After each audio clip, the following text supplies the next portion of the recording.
After one of the longest election campaigns in a century, the Liberal Party's victory in 2015 was an impressive upset. Far from being just not ready, Justin Trudeau, for the first time ever, took the third-place party to a majority government. Joining us now on the first anniversary of that win to consider how well those sunny ways are doing at running the country, we're joined in Quebec City, Quebec, by Stephen Gordon. He's professor of economics at Laval University and a columnist for the National Post. In the nation's capital, Althea Raj, Ottawa bureau chief at Huffington Post Canada. And here in studio, Stephen Marsh, novelist and columnist for Esquire, and Michael Taube, Troy Media syndicated columnist and a former speechwriter for Stephen Harper. And it's great to have everybody here in our studio and in Points Beyond joining us for this first anniversary discussion of, Sheldon, put it up if you would, the following information. It was October 19th, 2015, when the Liberals won that smashing majority government, winning 184 out of the House of Commons' 338 seats. That was almost 40% of the total votes cast. And I want to start, Stephen Gordon, to you first in Quebec City. What would you say 1 year later is the status of the honeymoon with the Trudeau government? Well, politically, I'm not better informed than anybody else, but it looks there's not any reason to think that anybody is regretting their decision. Pretty much what they was promised, at least in the economic front, has been delivered, and I don't think people are upset about it. Althea Raj, how does the honeymoon look to you from Ottawa? Yeah, I disagree with that. I think there are a lot of people who are not super happy with the government. This is not the government they thought they were voting for. Indigenous Canadians, many of them who look at the Site C dam decision, who look at LNG, who look at the government's reversal on the UN Declaration on the Rights of Indigenous People, feel that they expected a different relationship from the Prime Minister who promised a nation-to-nation relationship. Same thing for environmentalists, who I think expected a lot more, and young people too, I think, to some extent. So I think the honeymoon obviously is still on. I mean, you look at public opinion polls, and the Prime Minister is, up well over 50%, in some surveys over 60%. So I think that you can say that the honeymoon is on, but the voter coalition that brought him to power last year, I'm not sure is going to be there for him in 2019. Michael Taube, we had a discussion on this program the other day in which somebody suggested Justin Trudeau is the most popular leader in the world right now. How does the honeymoon look to you? Well, how would a Harper speechwriter or an X1 look at it? You know what? The honeymoon still exists. I would agree with that. Obviously, as Althea pointed out, and she's quite right, the popularity numbers are still very, very high, and they've actually escalated in the past year. So Canadians are obviously content with what they see in the first year of this government. Naturally, for most of us, it's sort of what we expected, especially those of us who didn't vote for him, the 60% plus who didn't. We didn't expect a great deal from this government in its first year. We are not surprised by some of the things that have come through. Yes, Stephen Gordon is right that some of the promises have been kept, including ways that they dealt with the 3 consecutive federal deficits. We're already in one, which we've combined into one, which is quite extraordinary, but we'll get into that later. But on just so we understand that, they promised a $10 billion deficit over 3 years. Over 3 years, and they almost hit 30 in the first year. Right, so they did all 3 years in once. All 3 years in once. But let's be real, but also I think we have to look at it in terms of what the future will be. We can't determine after 1 year where things are going to go. When I worked for the Harper Tories, I couldn't tell you how the next 9 were going to go. But at the same time, I think we're looking at a period of time where progressive policies are now very much back in vogue once again, and where a selfie prime minister is more interested in his looks and appearance than he is in public policy. I'm going to call you Stephen Marsh because we have too many Stephens on this program today. Problem of our lives, So right? Stephen Marsh, not to be confused with Stephen F. Gordon or Steve Paikin. Yeah. How does it look to you? Well, I think a honeymoon is a very traditional, very old-fashioned way of looking at this. I mean, you had a person who was elected with under 40% of the vote, now is at 55. I mean, there were news reports that the honeymoon is over because he dropped from 60 to 55. You have a prime minister who does not stop campaigning. Like, he continues to campaign. He gives, I think, one interview every 2.5 days, which, of course, is the exact opposite of Stephen Harper. His popularity is, in Canadian electoral terms, ridiculous. And he's popular for enacting the policies that he was elected to apply. So I think, all in all, it's pretty massively successful first year. I mean, I would take Althea's point. The native issue is the one true sticking point. But other than that, you have the census that has been reinstalled. You long-form have census. the Syrian refugee issue. You have carbon, the first real step in carbon taxation federally, which, is a huge step forward environmentally. I think we have to take things all in all, and it's pretty impressive. Here's John Geddes writing in Maclean's magazine recently about this. Looking hard at the workload of Justin Trudeau's government can be like peering into a dense thicket of promises. He made about 200 of them in last fall's Liberal election platform. Some he's kept, and a few he's broken. But of course, most of those policy pledges remain, after only about a year in power, works in progress. Let's get into this because, Althea, I think there are something like 150 consultations currently happening between the Government of Canada right now and all of the different sectors / stakeholders / people with interests in a variety of issues. These 150 consultations are going to descend on the Prime Minister's desk in the next few weeks. And I wonder how in heaven's name he actually begins to govern once that dump takes place. Well, I think in some cases they have an idea of where they wanted to go. They just, after 10 years of Stephen Harper, the bureaucracy wasn't really used to proposing things to the minister's offices that the minister's offices accepted. So I think they wanted to reach out, not just in the bureaucracy, but in civil society and get experts who are outside of government to sort of feed the government information. And so they wanted to make the best public policy decisions possible, obviously with their ideological frame of mind there. So I think that it's understandable in some cases. It's not just procrastination. I think it is understandable in some cases that the government has sought to establish all these consultations. The other reason we have so many consultations is because we actually have a cabinet, a government by cabinet, as opposed to just being a prime minister who makes decisions on all the files. And so if you empower your cabinet ministers to go off and you give them an agenda, yes, it can look a bit confusing and chaotic from the outside because they have so many different messages and talking points and policy areas of interest. But you also, it's natural that you would have all these consultations because there's far more things that the cabinet ministers are interested in. Where does that leave the Prime Minister in terms of decision making? Well, I mean, a lot of people are not going to be very happy. C-51, for example, the Prime Minister, when he was leader of the third party, campaigned saying that there were a lot of problematic elements with C-51. A lot of young people who gave the Liberals their vote in the last election thought the Liberals were going to do something about that. Punting it over for further study, I'm not sure was what they expected. That's sort of the point I was getting to at the outset. But I don't think that it's going to be that shocking. I think the Prime Minister has already identified to us that he can make firm decisions and is ready to stick to it, whether it's on carbon tax, whether it's approving the LNG pipeline, whether it's going forward with a Senate reform proposals that some people thought might not be working, but he's really let the Senate flourish on its own.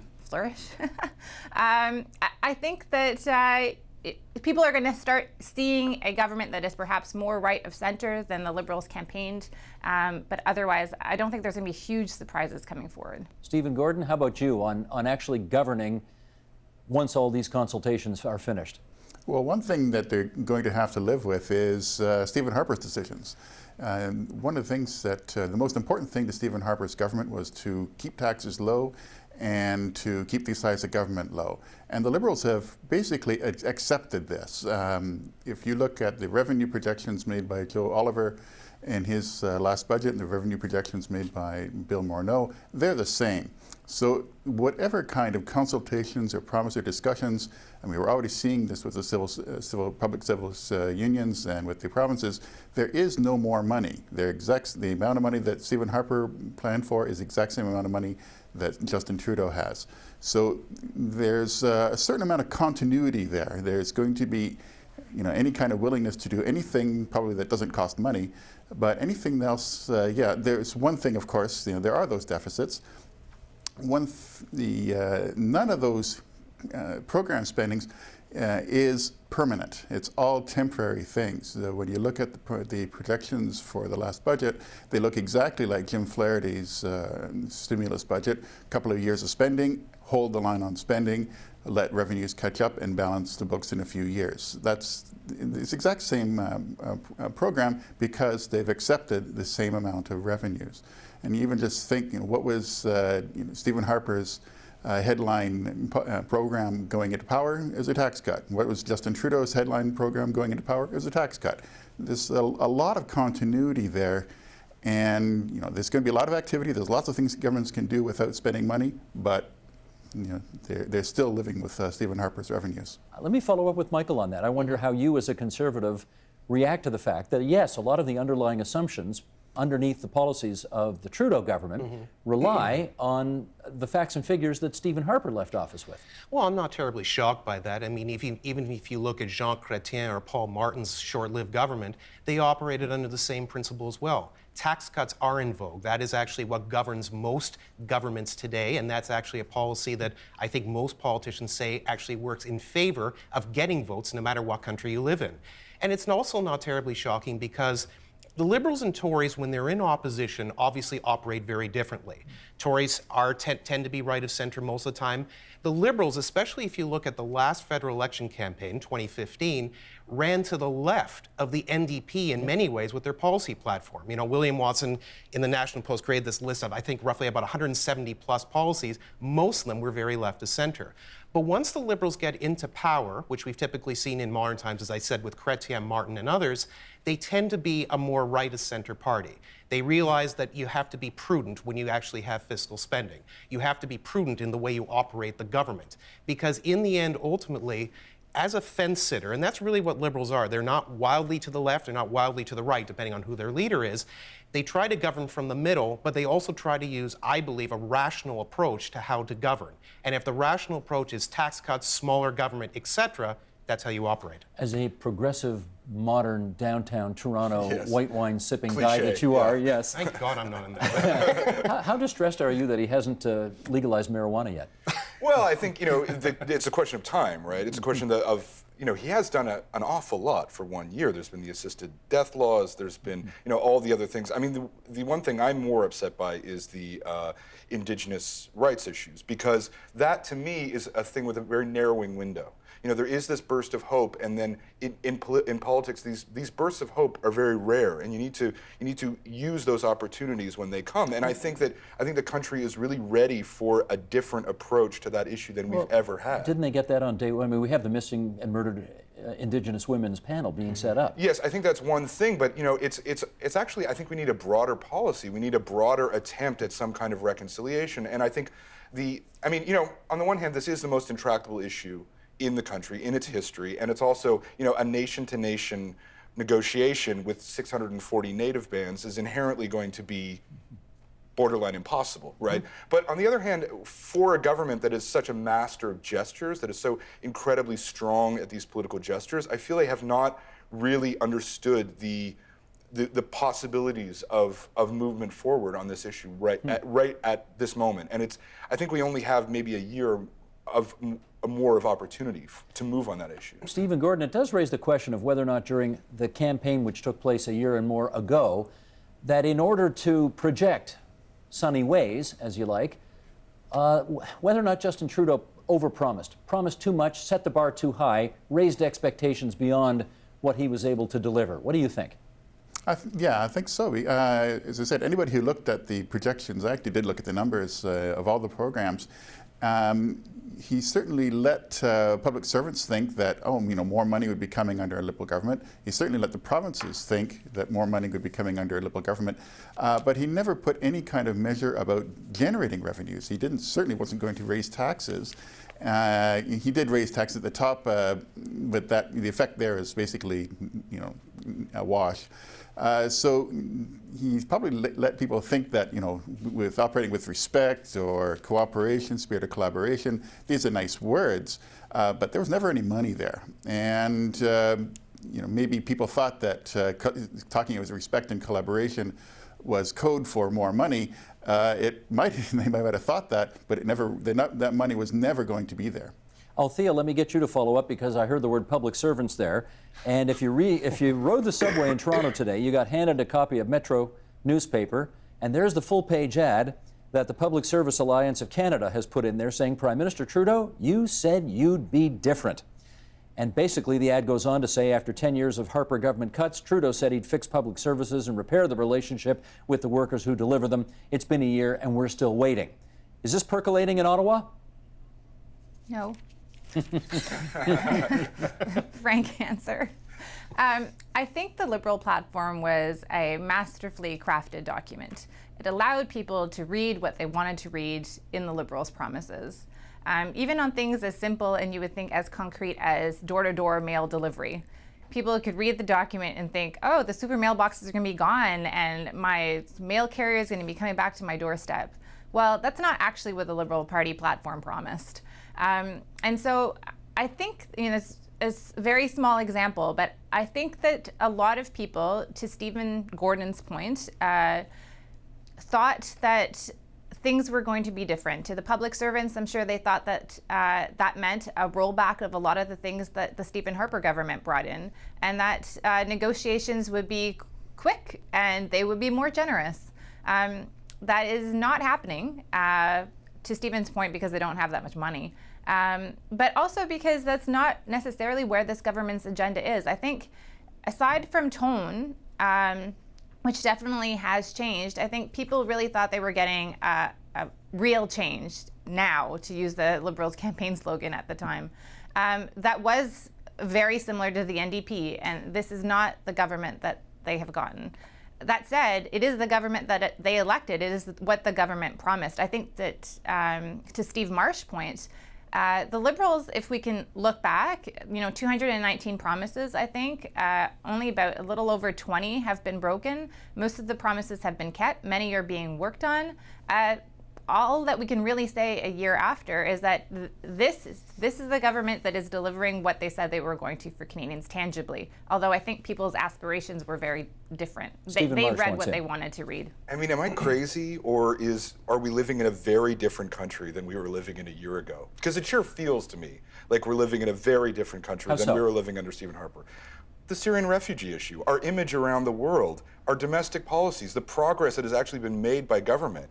I mean, it was 10 years of nothing happening in government, and of that being the whole point of government. Well, that's not fair to say. Certainly things like assisted dying laws were never going to be passed during that time. Things like even the consideration of marijuana legalization was not going to happen. There's tens of thousands of auto workers who still have jobs thanks to Stephen Harper. Mm-hmm. Oh, look, I'm not really even criticizing Stephen Harper, because doing nothing is sometimes the best thing to do in politics. But what I am saying is we live in a very different country than we lived in a year ago, and the reason is the actual activity of the Trudeau government. It's not like nothing has changed. It's not like, oh, well, he hasn't given that much money to X, Y, and Z public institution. Actually, a great deal has changed, and it's been for the better. Would you acknowledge that a great deal has changed and it has been for the better, Michael Taube? I don't think it's as extensive as Stephen is saying. Certainly the tone is different. I would go along with that. And you like it better?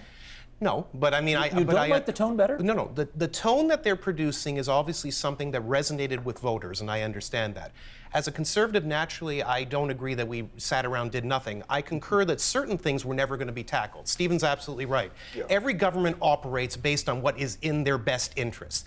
But the austerity measures, for example, that we put through were acknowledged not only by Republicans and Democrats in the United States, including Jack Lew. It was understood that that was actually the mechanism that allowed us to survive for longer and do better for longer. Was it perfect? Not by any means. But was it successful? Well, if economists and politicians of all different stripes are saying so, I have to presume there's something to it. But look, to get back to the Liberals, yes, things are actually a lot different. They're trying to present themselves as more genteel, more friendly, more open. They're trying to tackle issues such as Aboriginal rights and various other things that the Conservatives may have tried to tackle on a very loose basis, but couldn't really get into very much because A, we're not really trusted on the files, and B, because the policies we would put in place would naturally be criticized. The late Jim Prentice, for example, only to bring up his name, did extremely well on this file, as best as he possibly could. Yes. The same way environment ministers did the best that they possibly could. We're not understood in being Let me that. just do a quick follow-up here. Sure, You sure. say they like to present themselves as being more open and more transparent. Are you saying they're not actually? Well, I mean, it depends how you look at it. I mean, obviously, from a partisan point of view, I'm going to sort of say, no, they're not, because they are actually enacting certain policies or maintaining certain policies that the Tories kind of held near and dear to their hearts. Take ISIS, for example. The fighter jets are gone. We know that. I mean, that's no longer on the table. But they are now starting to pivot themselves and use language about the fight against ISIS, especially based on what we saw in Paris, France, and that terrible attack by that person driving the van. We now see the sort of language that you would expect Stephen Harper and the Tories, my old government, to use, because the times have changed. Let me go to Althea on that. I mean, Althea, correct me if I'm wrong, but I think when Stephen Harper was Prime Minister, you didn't even know, as somebody covering Parliament Hill, where cabinet meetings were taking place. So I'm wondering whether you can tell us whether you think this government really is more transparent and more above board, or whether they just want to appear to be, as Michael Taube suggests. They definitely want to appear to be drastically different than the Stephen Harper Conservatives. I think, again, it's one of those things where people expected the needle to be all the way over here, and it's really somewhere in the middle. We were not told when cabinet meetings were taking place. Obviously, we knew they were on Tuesday. The old images you have of Jean Chrétien coming out of the cabinet meeting with a reporter scrumming him, we don't do that anymore because the Trudeau Liberals have banned us from the third floor. They've told us to wait downstairs in the foyer and the cabinet ministers will come talk to us. Well, if the cabinet minister has a very touchy file, you can be rest assured that he does not or she does not come talk to us. Access to information legislation, they promised a revamp. They haven't delivered on that yet. The Prime Minister has had 7 press conferences or 7 announcements, including press conferences at the National Press Theatre. We did not have that type of access with Stephen Harper, but even when the Prime Minister talks for half an hour, he usually doesn't say much. So, you have a more open, definitely Prime Minister's office and more open government, but are you getting more answers?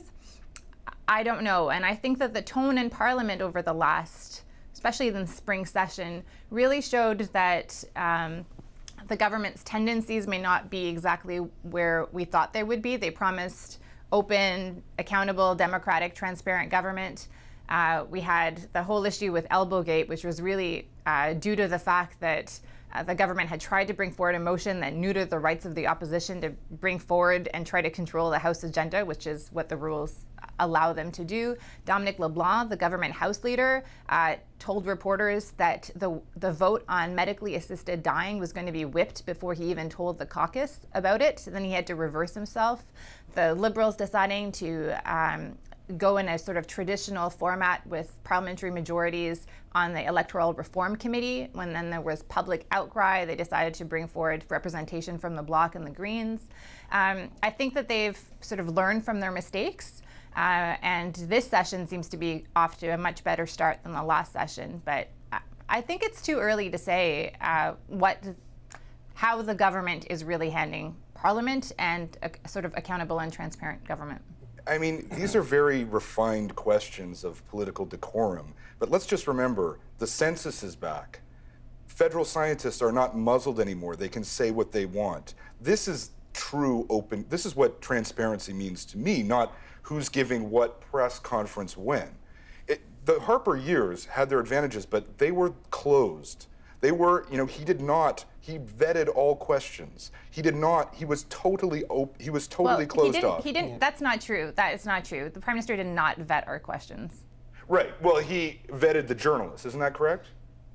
No, they had a list, they tried to impose it, and then that did not They tried really to work. vet them. At any rate, they canceled the census and they muzzled scientists. So that is much more important than any of these press conferences with the press corps in Ottawa. Vastly more important. Stephen Gordon, can I I get think you? the issue is about information, right? And who has control and access to information. And right now, we're not at the point yet where you ask a government department a question and they come back in the same day and give you an answer.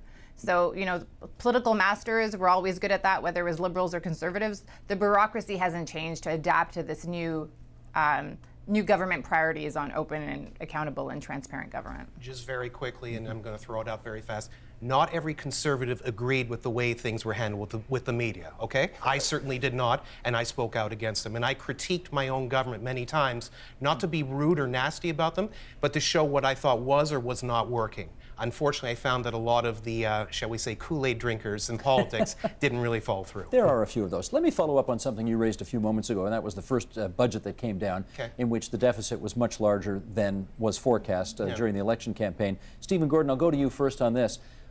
That first budget clearly had a deficit almost three times as big as what was promised during the election campaign. Is that a problem for you? No, not really. It's not going to put us into a debt spiral or anything like that. The thing that perhaps annoyed me most about the budget was the lack of information. We're talking about transparency. We saw numbers for the first 2 years, very sketchy details for years 3 and 4 and 5. That was new, and that was a bit disappointing. And then there was, I wrote a lot about just what happened during the last fiscal year of 2015-16. The Conservatives expected it to be a balanced budget, and the Liberals sort of campaigned saying, no, it's the economy's falling apart, where it's going to be in deficit anyway. The numbers never actually showed that. They finally actually did report a deficit of $1 billion, but that was after dumping a whole whack of spending at the end of the year. So the Liberals have been playing, sometimes silly games, and they're not being entirely forthright about what they're thinking of, what they're doing, or what they're planning in terms of fiscal policy. Michael, if we are in the midst of sunny ways right now, and if the Prime Minister's polling numbers, which they are still very high, as you look to the year ahead on this first anniversary, what's out there that's the potential pitfall that could make this story turn into a different direction? Well, there are a number of pitfalls. I mean, obviously the honeymoon period will come to an end. It ends for every politician. When that hits, when you hit the wall, you then have to decide which way you're going to go and what policies you're going to move forward with. So that's one thing that they're going to have to face. As well, I think people will, over time, continue to look at the Liberal government per se. They recognize that people say, like Gerald Butts and Katie Telford, certainly understand policy, they understand the way to craft votes, get people's attentions, and so forth. Let me just say, parenthetically, the Principal Secretary and the Chief of Staff. Will do. Yes, absolutely. Sorry, unfortunately, I do Ottawaese quite a lot. Those people obviously understand policies and politics. I really don't think, unfortunately, Justin Trudeau does at this stage. As time goes along, he'll know more. Everyone learns more.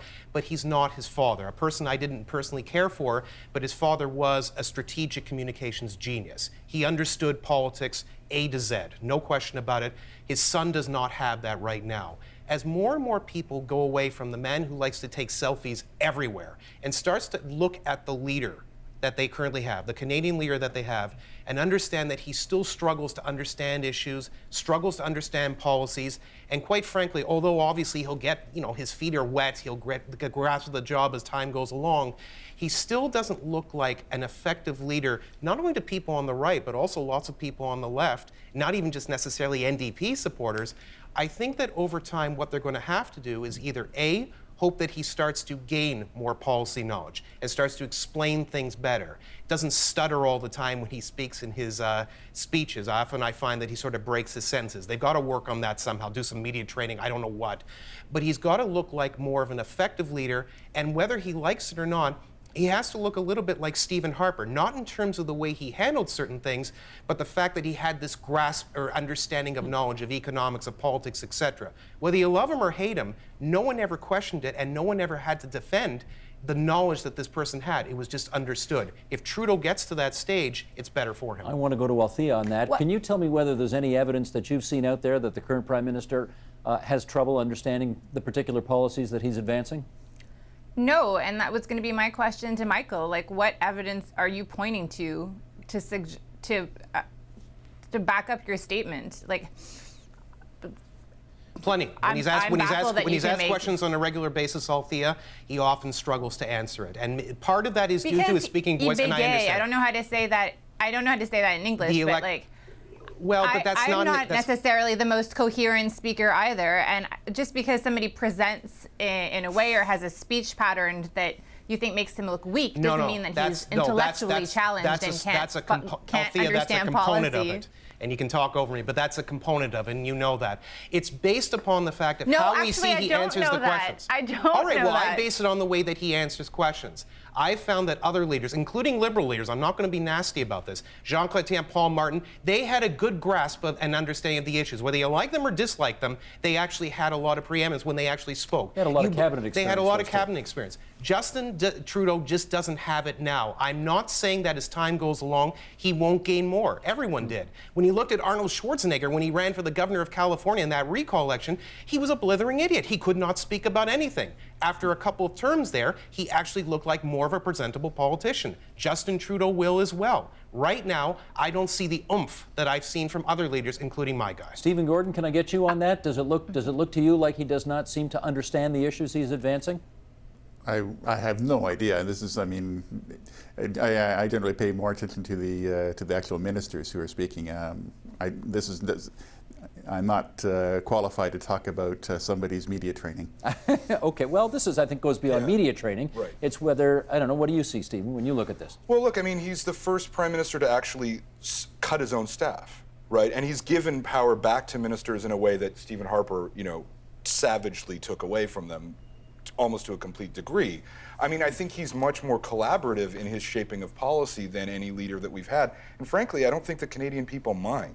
I mean, I think the idea that we need some kind of strong man who's going to make all these tough decisions or something like this is very old-fashioned. I think what he understands in a very clear way is that he is controlling this political space, this viral space, really, Facebook and social media, and then he has experts that draw on the expertise. And I think when people see at the end of this year, what one cannot say is that Justin Trudeau has not enacted policies. He has absolutely enacted policies. He has absolutely made them happen.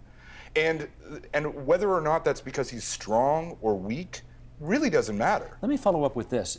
Michael just said it a moment ago, honeymoons don't last forever, and Mr. Trudeau's honeymoon at some point will start to end. Doesn't appear to have yet, but it will start to. I'm not sure that's true, but... You think it may continue the whole 4 years? Well, look, until the Conservatives put up someone who understands social media, who understands the new media environment, I don't think that he is just alone in this space, right? Things like what we're traditionally used to, reporters, people, like this doesn't matter as much anymore. You can see that to the south. You can see that in Donald Trump, who has no ad buys. He's just on Facebook and Twitter. You can see that in Brexit, where it was social media stars. Okay, having said that, do you get concerned that a day may come when the Canadian public, if the economy doesn't do as well as they hope it will be less enamored with the whole selfie thing? Oh, well, who was the politician who said, what I fear is events?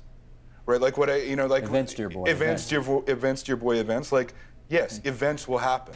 And we don't really know how he will respond. That is the actual test of a leader. But in terms of like strength or weakness, projecting these kinds of things, that game is over. Althea, let me get you, we've got about a minute and a half to go here, and let me give it to you to respond to this. There's no question that Mr. Trudeau has a much higher profile internationally than his predecessor. How does that benefit Canada in your view? Well, I think what they're trying to do with that is leverage it to get companies like Thomson Reuters, for example, who last week, 2 weeks ago, announced that they're moving back to Toronto. I think that they want to put, well, a couple of things. They want to put a friendlier face on the government. They really want a UN Security Council seat. A lot of the foreign policy decisions are being looked at, most of them in that prism. So they're trying to be nice to a lot of different people. But really, what they're after is economic growth. And they think that you can trap more flies with honey than any other way. Gotcha. I want to thank everybody for coming on the program. I think that's going to be a real issue. That's Stephen Gordon's last word on this, which we appreciate from Quebec City. Althea Raj from Huffington Post Canada in the nation's capital. Stephen Marsh, you can read him in Esquire magazine, and Michael Taube, Troy Media and the Washington Times. Good of all of you to join us on TVO tonight on this first anniversary of Trudeau Mania 2.0. Help TVO create a better world through the power of learning. Visit TVO.org and make a tax-deductible donation today.